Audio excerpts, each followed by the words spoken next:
If for some reason you own a Nintendo Wii, I highly recommend you get this game. Pandora's Tower is probably the most underrated game I've ever played in my life. It seems like a lot of people have remembered the last story on the Nintendo Wii as being one of the better JRPGs.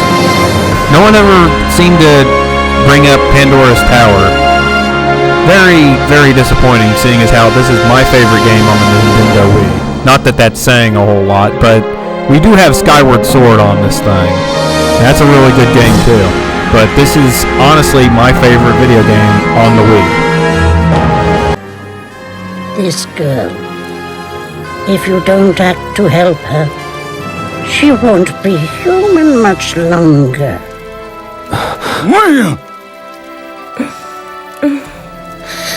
Slowly but surely, she will become a beast. So the game revolves around a soldier named Aaron trying to save his girlfriend named Elena. And they team up with this old little woman named Mavda, who carries whatever the hell's on her back. And they travel to the 13 Towers in the center of a mysterious thing called the Scar. And once we get there, then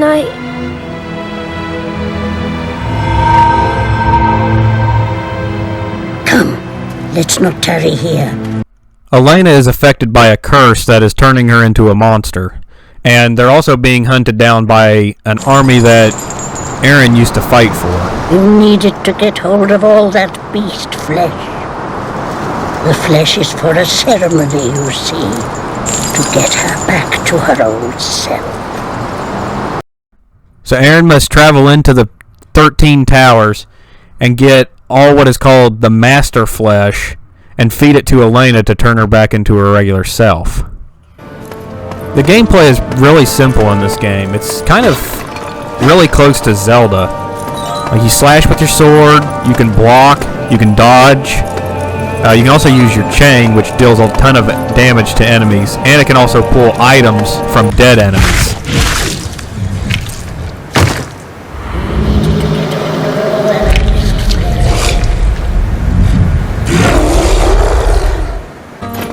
So the first enemy that you come across is pretty much just your tutorial fight.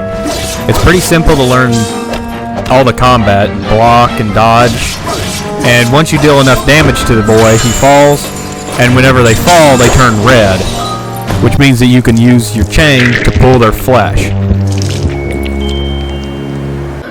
If you don't eat it, your fate will be sealed. You grow more and more monstrous, and there'll be no happy ending for you and young Aaron. So of course she eats it. Nasty. And doing so causes her to turn back into her human form, but it doesn't cure the curse. It's called the Oraculous Chain.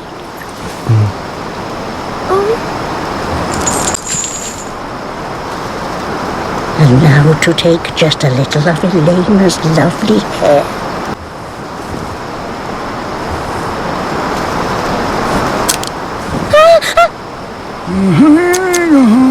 What the? We can control the chains of destiny, the invisible ties that bind people together.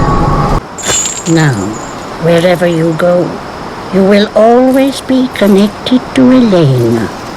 This is the game's way of telling you, hey, look, dumbass, you have to build your bond with her, otherwise you get a bad ending. Building your relationship with Elena is pretty much key to getting a decent ending in this game. It's measured by this little bar on the left side of the screen, and you can always see it whenever you're in the observatory. So as long as whenever you return from the tower, you talk to her a lot, and you give her some gifts, you'll be perfectly fine. You'll get the best ending. Now that the tutorial's officially over, you're free to return to the first tower. Your main goal here is to find the master. The whole time you're in these towers, you have to keep your eye on the curse meter down there. If it empties, then it's game over for you. And the farther it goes down, the more Elena will actually transform, and it's really sad because she's like half monster, and she's still worried about you. She's like, oh, I'm so glad you're safe. Meanwhile, she's sitting there looking like a deformed creature. To increase the meter again, all you have to do is just get some beast flesh and bring it back to Elena. So essentially you have infinite amount of time. It's because beast flesh is really easy to get. It's just a matter of running into the towers, creating shortcuts that lead to the boss door. The game is all about progressing as far as you can before you have to go back and check on Elena. Once you know where the boss room is, all you have to do is destroy the chains that seal it. And to do that, you have to find these doors that you use your chain to open. Go inside and smack the chain with your chain. I'm saying chain a lot.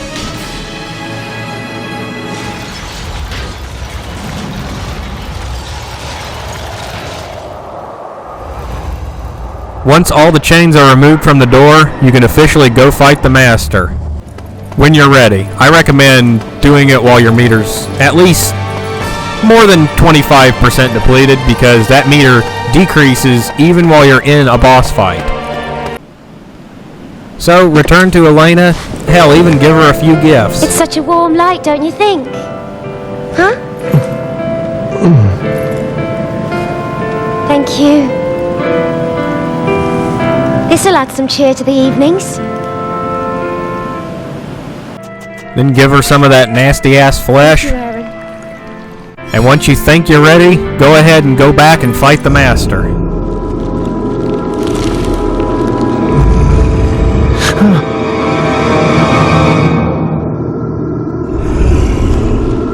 Deep within each one, a master waits you. Defeat these masters and return here with their... Tear that son of a bitch's flesh off.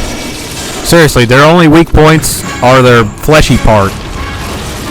Every boss in the game has this glowing part on their body. That means that that's their weak spot that you can hit with the chain. The chain is the only thing that can hurt the bosses.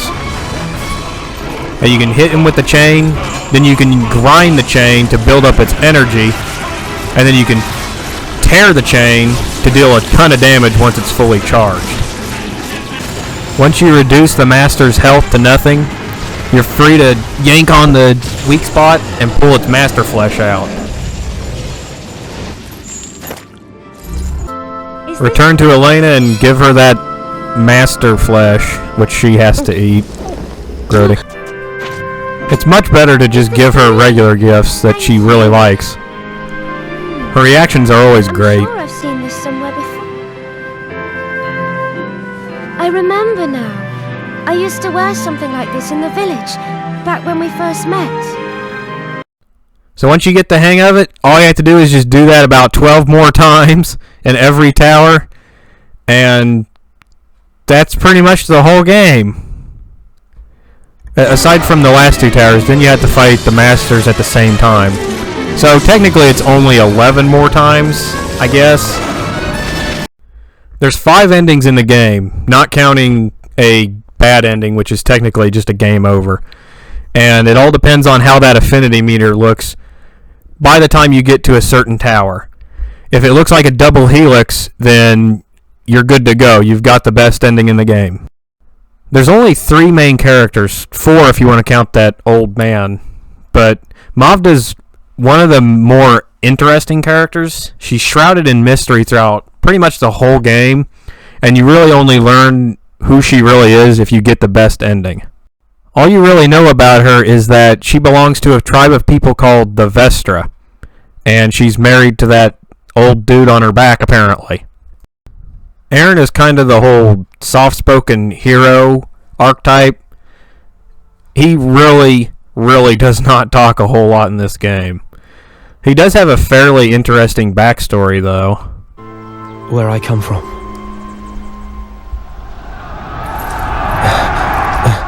So he was once a knight, and in the war he got injured, and Elena ended up finding him and taking care of him, despite her being from a rival village.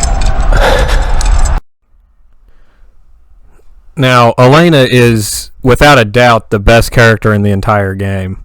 Hell, she's probably the best supportive character in any video game ever. That purple flower is absolutely gorgeous. All these other flowers too. I've never seen any of them before. It'd be nice to fill this garden with flowers, but I'm happy just to have these. She loves every gift you give her, and she worries more about you than herself, even though she's in danger of turning into a giant monster.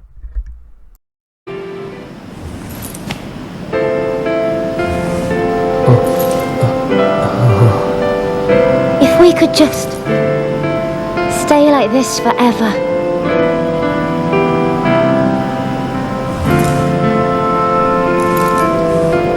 What was that? God damn, Aaron's so awkward.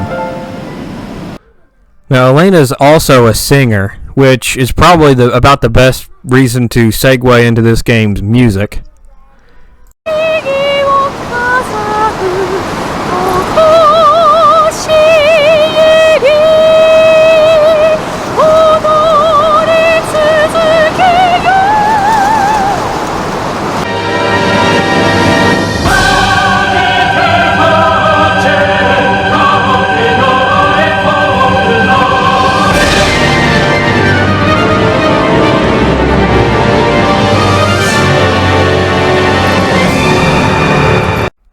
The music in this game is very classical and orchestra based. The game's main theme that Elena sings a lot is based off the classical work of Franz Liszt. Probably butchered his name. It's his classical work called the Liebestraum? Liebestraum? Oh god, I have no idea.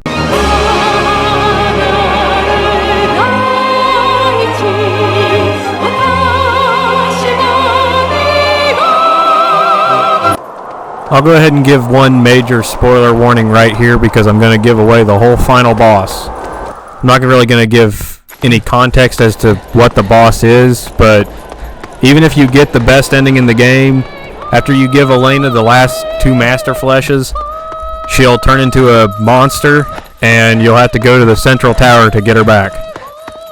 But honestly, I don't think anybody even owns a goddamn Nintendo Wii anymore. So it's highly unlikely that anybody watching this video really gives a damn about any kind of spoilers. Anyways, Elena ends up being transformed into this creature called Zarin, and I won't say who or what Zarin was or used to be. I'll just leave that a mystery. I won't spoil everything. I know people don't like spoilers.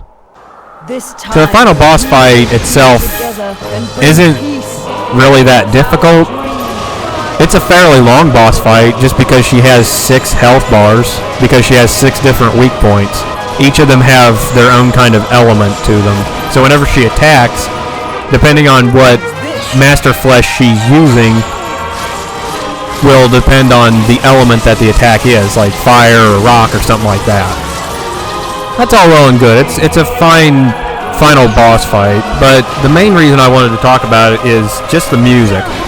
It's that classical piece again that I'm not even going to attempt to say the name of because I'll butcher it again, but it sounds really, really damn good. I'm kind of a sucker for any final boss fight that has like an orchestral backing to it. I love that kind of shit.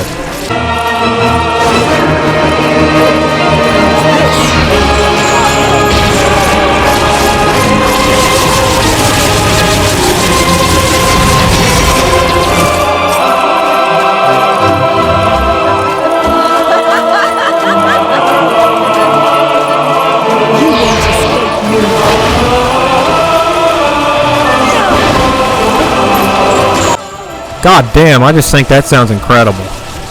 But to make it even better, when you deplete 3 of the boss's health bars, you can start to hear Elena singing along with the song as well.